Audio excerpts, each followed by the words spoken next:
Hello, YouTube. My name is Alan, and it's that time once again. Let's talk metal. Tonight, we're digging into ye old box of American heavy metal singles from the 1980s. 80s singles from American bands weren't the most popular format. Somewhere along the line, though, I just accumulated a bunch of them over time, and they're kind of fun. As some folks, will make fun of some of these kind of releases from time to time, and they'll be like, why in the world would you want this? It's just, two songs. There's no picture sleeve. There's no info with it. What in the world is the point of that? But I don't know. For me, they're kind of neat. They're kind of like fossils in a way. I'm a geologist. I deal with fossils. What are fossils? They're, the remains of once living organisms. They're the only way we know that these creatures existed on Earth back before humans were recording history with, drawings on cave walls and then on papyrus and now on, microchips and stuff like that. And like, fossils, they're an incomplete picture. They don't tell you everything about the organism or the band. You don't see exactly what the whole thing is like. You get a piece, maybe a couple of pieces. You can see what it sounds like, learn a couple of band names, a label, a date maybe. But yeah, it's not the full recorded history of that project and the members involved and everything. Just like, finding, a few bones of a fossil critter doesn't show you exactly what it looks like, what color its skin was, what its, mating dance ritual was like or anything like that. But it still offers a really fascinating glimpse into the past. Without those fossils and without these singles, we wouldn't know much about these bands. We probably wouldn't know anything about them. These things would be completely lost to time. Their existence, besides the band members themselves and people that were, within their close personal circle, family, folks that, went and saw them regularly, these bands just wouldn't even exist in human memory anymore. So yeah, I'm a firm supporter of the singles. And anything like that too, demo tapes or whatever. It's a chance to see a lot of those bands, and it's the only way to see and check out those bands. So, my great philosophical waxing is taken care of now. Let's check out a couple of these bands. I've got 3 singles picked out tonight to show off. The first one is by a band out of Connecticut called Murder Suite. If you're listening instead of watching, this is Suite, Suite. So design there kind of looks like one of those giant passes they used to put on hotel room keys. Guess it's kind of the opposite of the honeymoon suite. Would you like to stay in the murder suite? Do I have to kill somebody or am I the one being killed? Oh, wait, it doesn't matter. No, I don't want to stay there whatsoever. So quirky name for the band. This one's got a couple of tracks on it, and we'll play clips from both of them tonight, so you can check them both out. As usual, I may skip ahead in the clip if it's got a long, slow intro or something like that. Our first song up from Murder Suite is called Bad Guys Finish Last. Here we go.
All right, so that's Bad Guys Finish Last.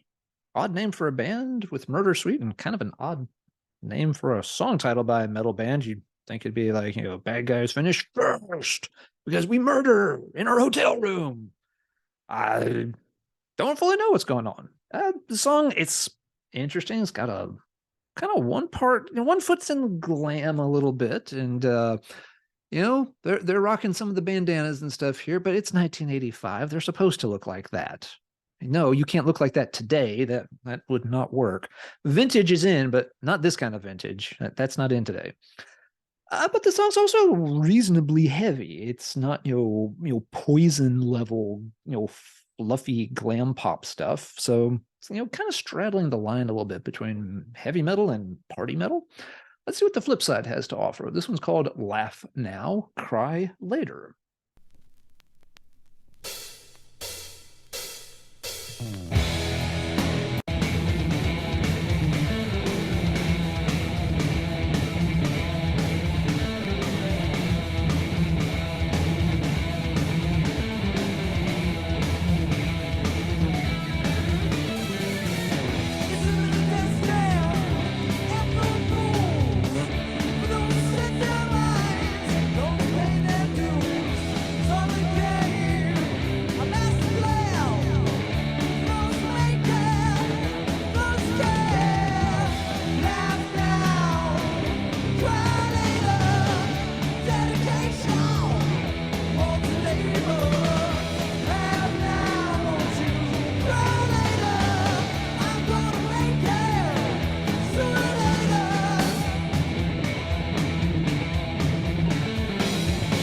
All right, so there's the flip side. Laugh now, cry later. A bit more forceful, a little more up tempo.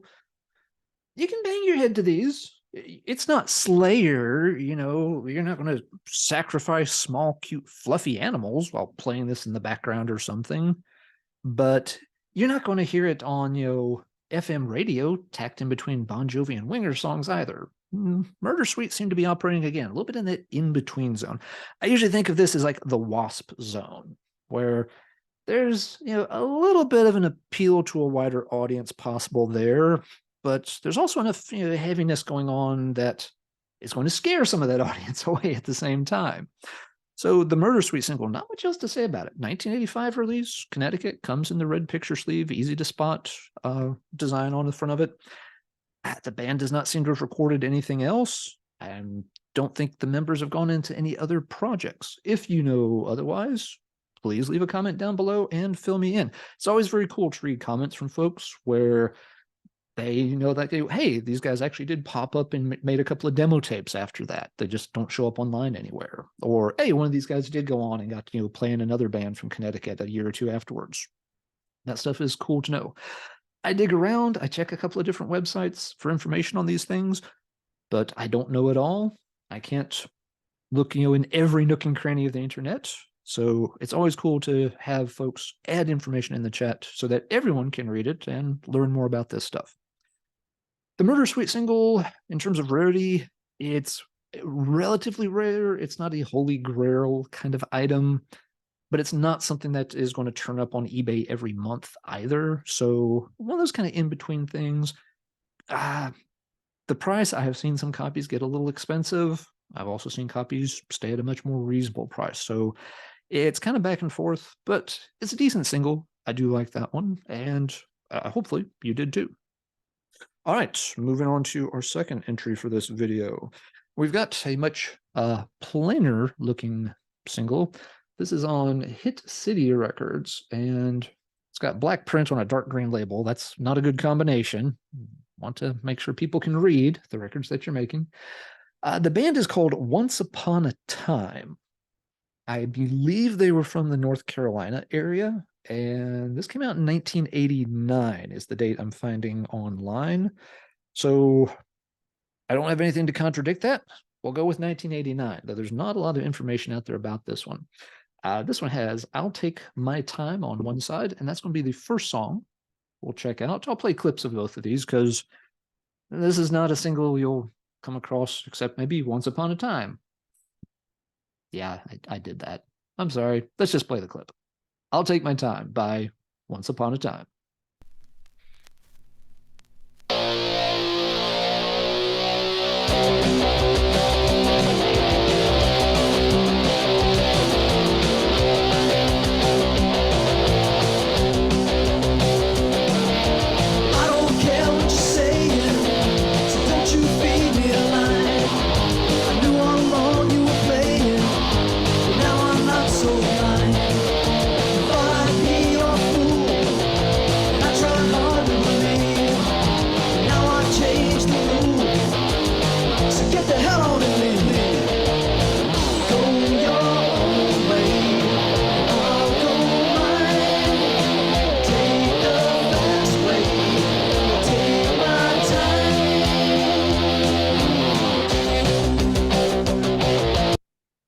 right, so yeah, pretty cool song. I like the fuzzy guitar tone to it. Good vocalist. It's a relatively simple song. It's not going to win a Grammy or anything, but it's actually got good energy to it. Yeah, it rocks out quite solid. I really, really like that tune. Let's check out the flip side on this one. I haven't played this one in a long time. The song is called "The Fall of Englantine." All is one word, Englantine. I don't remember this one being that exceptional, but let's give it a listen.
All right, so there's the Fall of Englantine. The song eventually got going. Way, way, way too much introductory material there. You could have clipped, a minute or two off the start of that song and got into the heavier part, and we might have been somewhere. But yeah, that one not so hot on the B side. Really like the "I'll Take My Time" side, however. Not much information on this band whatsoever. Only thing listed by them that I could find. Again, there's a 1989 date listed here. Discogs does not even list a location for the band. I'm saying North Carolina, and I could be very wrong about that. The reason I'm saying that is the history with this single is that a collector friend of mine over in Sweden found this somewhere, had got a copy of it from another collector, and sent me MP3s. I was like, "Hey, check this out. I think you'll really like it." And was like, "Yeah, that one song is really good." He's like, "I know, that's amazing." So he's like, "Here's the information about the band." Like, I've never heard of them. He had never heard of them, and he collects tons of these U.S. heavy metal singles, like I do. He's got a much, much bigger collection of them than I do, absolutely bigger. And so yeah, it became a thing where we were both looking for a copy of it. This copy showed up on eBay. Then it was a couple of years later, probably, and I saw it. I was like, well, I don't want it to like disappear off of eBay if other collectors are looking for this or something. I want to put in just like the minimum bid, but then I want to contact my friend and tell him to go bid on it. He turned me on to the record. I'm not going to sit here and try to buy it while he's looking for a copy. So I put in the minimum bid, send him an email. I was like, hey, this is on eBay. You've probably already seen it. All I did was put in one bid for the minimum amount. All you got to do is bid one increment higher. You'll get the high bid from me, and I will not bid on it anymore. The record is yours. You found out about the band first. He was really, really cool about it. He's like, no, I appreciate that a lot, but you saw it first. By all means, I'm not going to overbid you. I hope you get it cheap. It's like, I'll find another copy sometime. And it worked out. I got that copy very cheap. No one else really caught on to the single, and he found a copy, not too much longer after that as well. So we both were able to add it to our collection. He had at some point, there's a name on the labels here, and I'm not going to read it all off, but he had found contact information for one of the band members, and it was in North Carolina. Being in Sweden, tracking down people in North Carolina is a little bit tricky, but he's like, so he'd sent me an email. So it's like, this is your neck of the woods. Is there any chance you could try to find this person, see if they have copies for sale, learn anything about the band? It's like, well, okay. He sent me the information. And, I got as far as a phone number. I did call, leave a couple of messages. I never got any reply whatsoever. So the phone number and the info we had, kind of connected them to a church or some kind of religious group in North Carolina. So it wasn't, once I noticed that, I wasn't really counting on getting much of a response of like, hi, I'm a random stranger calling about, the hard rock metal band you were in 20 some years ago. Want to call me back and talk about it? You can always hope, but yeah, that's not likely to work out. And it's worth pointing out, the people who put out a lot of these kind of singles, there are a lot of them that do not want to talk about these old projects. And I've heard this story over and over again from different dealers and collectors where, yeah, they track down a person one way or another just to find out some more about the band or to say, hey, if you got copies of this, I'll, buy them from you for like, $50 a piece or something. Yes, I want to resell them for, a little more than that, but I'll give you a reasonable price for them. And the people just will hang up on them, slam the door. They'll send an email reply says, do not contact me again. That's ancient history and I refuse to discuss it. People move on with their life. Some people move on. They find religion. They don't want to ever admit to being associated with that kind of stuff. They're embarrassed by the music they made in the past. It was maybe from a bad period in their life when they were strung out on drugs or living in the street. There's a million different reasons that people don't want to talk about the records they made as kids. So yeah, it's worth pointing out if you ever get into that sort of detective sleuth mode and you think, oh yeah, I want to track some of these people down to interview them or buy records from them or just learn more about their life story, you will run into a lot of dead ends and you'll run into a good number of people who just want absolutely nothing to do with that stuff. So you have to be prepared for a lot of disappointment there. Anyway, the Once Upon a Time single seems to be a very rare one. At the time of recording, there's a couple of copies listed online. In my opinion, they've got pretty absurd price tags. Let's take a quick look. Discogs. Everybody likes Discogs, right? 3 for sale, starting at $220. I know. That is, in my opinion, way too much for the record. And I like the record. I love that A side. I'll take my time. This is not a record you should be paying hundreds of dollars for. Sure, it's hard to find. There can't be that many of them floating around these days, but there's no demand for it. It's kind of a one-sided affair. There's no picture sleeve that comes with it. This is not a legendary, mythic, hard to find item.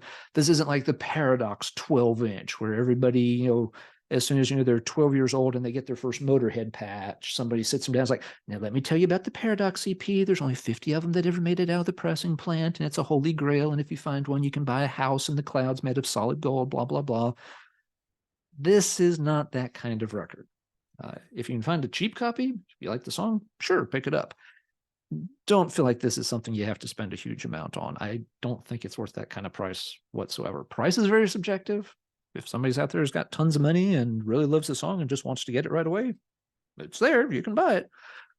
But, sometimes there's a misconception that a lot of these singles are all worth a lot of money. That, 50 or $100 is, the basement minimum fee to buy any of this stuff. No, it's not. You can get lots of these kind of things for $20, give or take a little bit. Once Upon a Time may not ever be that cheap, but it doesn't strike me as being a $200 kind of item either. Speaking of things that strike you, our third entry for the night is by a band called Stryker. This is a New Jersey band. They did this single called Finish You Off, backed with Stryker. Really cool picture sleeve, some kind of giant worm cracking through the ground. Maybe it's an ice worm, maybe that's ice. Doesn't really matter. Let's check out a couple of clips here. Let's see, what have I got pulled up first? We'll begin with the track called Stryker.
Striker's self-titled track.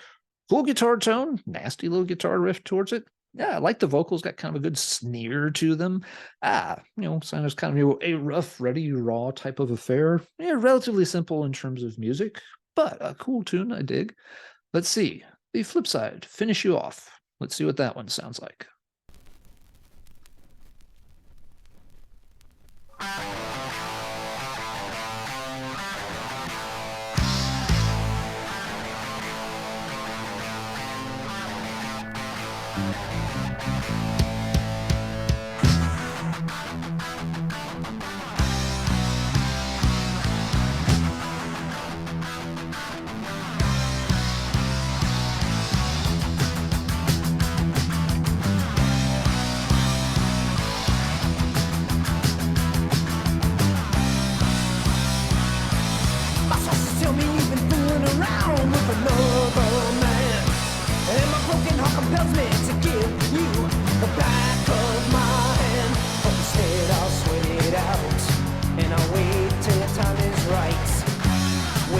Your strength is completely drained and you're much too weak to fight.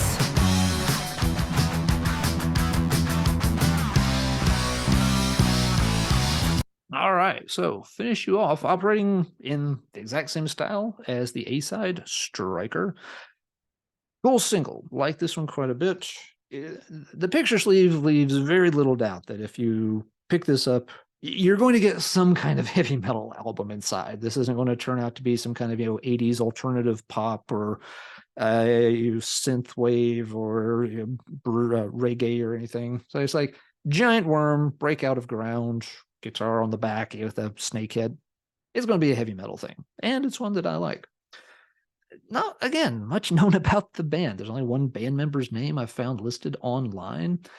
The trivia fact with the Striker single is that it came out with two slightly different versions of the picture sleeve. This was a 1982 release, if I didn't mention it, and the band was from New Jersey. I'm thinking that's right. Now that I say it out loud, I'm less sure, but I'm pretty sure it was a Jersey band from 82. Anyway, the picture sleeve, the one I've got here, is actually, to my knowledge, the second pressing of it. Some of these things actually got more than one pressing. The first pressing has the exact same picture and logo, but it's all in red ink on a white background. This version obviously is black on a white background. So it's a little bit similar to the Behemoth Death Wings single from Sweden, where you had the black version and the red version on the picture sleeve. Both versions are pretty rare, hard to come by, the red version being harder than the black version. In terms of price, again, it's worth whatever you're willing to pay for it is the true answer. That also can feel a little bit like a cop-out kind of answer. This is one you might have to pay 3 figures for to get a copy. There's one red copy, the copy again with the red and white picture sleeve. On Discogs right now, it has an insane price tag of like $900. It's autographed by the one band member who's identified on the site. This is not a record I've ever seen or heard tell of anybody paying, multiple hundreds of dollars for. So, yeah, I think that's just one of those crazy Discogs listings where somebody's figuring, if there's somebody out there who is both rich enough and desperate enough to own a copy of this, yes, you can have mine for $900. Yeah, at those kind of prices, you sell and you don't think twice about it. That's about all there is to say about Striker. Again, not much online about it. Now, since there hasn't been a lot to say about these 3 records, something I guess I can address here. Sometimes folks wonder, well, how do you know how much records like these are worth? And it's not an easy question to answer, but you have to look through things like, the completed sales on Discogs, and you actually have to look at the entries. You got to figure out what condition was each one in. Did it have the picture sleeve or not? Like you might find a copy of something like Striker listed on Discogs, like low price, sold for $30. Like, oh, well, hey, then, I can find copies as cheap as $30. But if you look at the details, it might be, oh, that $30 copy had no picture sleeve and was listed in poor condition. That's why it was so cheap. Uh, you got to look at the details, and you have to remember those kind of websites are very incomplete. PopSite doesn't archive every sale on eBay. They're very biased towards only archiving the high end stuff. Even a lot of the high end stuff doesn't get saved. I know for a long period of time, PopSite would allow eBay sellers to, basically go and click a couple buttons and your stuff would never get archived on PopSite. There's a lot of very high dollar records sold on eBay that never show up on PopSite. Uh, it's an incomplete picture there too.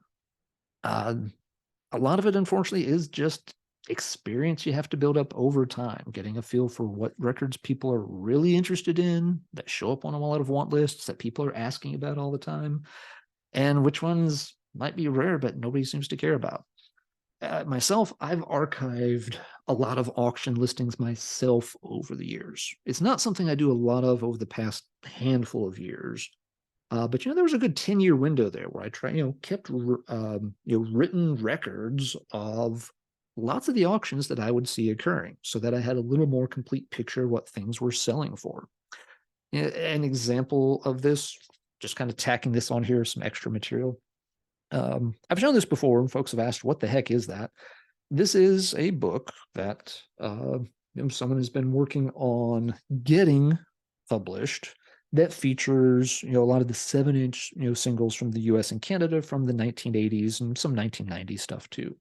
But this is just a test pressing copy of it. They had a few printed up based on where they were at in their research at that point in time, and they circulated it to a few collectors because some of us were providing some information about different singles to include in here. I gave a little information, teeny tiny contribution to this. A lot of this, I don't get credit for, 0.1% or something of this. Most of this is coming from other collectors with lots more records than I have. But anyway, it was just, sort of meant to feature, very stripped down information, pictures of the records, picture sleeves, a little information about year, where the band was from, if there was an insert or a colored vinyl variant. No kind of write up or description about it at all. And what I ended up doing over time was kind of turned my copy into an ad hoc, not really price guide, but I would just keep notes on auctions. So, for example, let's see here. Let's find one that's easier to read than some of these. So we have a single here by a band called Legend. All right, that popped up for sale in April of 2012. The sound clip it had made it sound just like rock music, and it sold for 28 bucks. So I've just added a note to myself here as a way to help me remember this stuff. Nobody's going to remember all this stuff over time without having some kind of information to help jog their memory. If you asked me about that Legend single, I would not remember a thing about it. I wrote it down in my diary, so I wouldn't have to remember it. It's one of my favorite Indiana Jones quotes. But it's very, very true. You can't remember all these old auctions and what they sold for. If you have, now that's one data point. Does that mean that's what the Legend single is worth? No. Maybe it's worth more than that, and this person got lucky and bought it cheap. Maybe it's worth less than that, and this person overpaid. I don't know. I just know that I have a record here documented where it sold for that price on that day. And when you start finding multiple copies of something over time, you can sometimes start to get at least a little bit of a sense that this record always seems to be around the $50 mark. Or one reason I keep the dates written down is that I can see, this record used to be less than 100, but every copy in the last 5 years, it kept getting over 100. It's gone up a little bit. There's more demand for it or something. Something's caused the price to eke up a little bit. This is also a very incomplete record of sales. I don't have every single auction that happened over the past 10 or 15 years in here. I have some of them. I have the ones that I noticed and bookmarked, and that I got the information written down in here before it was deleted out of my saved searches in eBay. But it gives me at least, sort of, a guidepost. I can start to figure out which records are always selling for a ton and which aren't. But it's something that took a long time to build up. I don't just have all this information stored in my head. I don't know it intuitively. It comes from doing a lot of research and a lot of homework on these kind of things, but it's, music I find really interesting. It's kind of, a fun hobby. And again, I like to have an idea, something I can look at. If I find something random in the wild, like this, um, someone wants $50 for it. Is that a good price? Well, I have at least some data points I can look at to try to help me figure out, is that a good deal? Is that a horrible deal? Should I buy it to flip it because maybe the music's no good, but hey, that's really, really cheap and I can trade it for a record I would like. It's handy to have some kind of idea of what things might typically go for. But yeah, you have to remember that prices will vary a lot. And especially on these small private press things that not a lot of folks know about, there's often not a ton of demand for them. So that works to keep the prices lower than people sometimes suspect. All right, that is enough of that public service announcement stuff. So let's go ahead and wrap this one up. Hope you liked the Murder Suite, the Once Upon a Time, and the Striker singles. If you know anything about the bands, by all means, please leave a comment down below so everybody can find out a little bit more about them. And I promise, if you provide more phone numbers for the guy in North Carolina, I'm not going to call him back. That ship has sailed, and I leave the person alone. With that said, everybody take care, and until next time, as always, keep banging your head.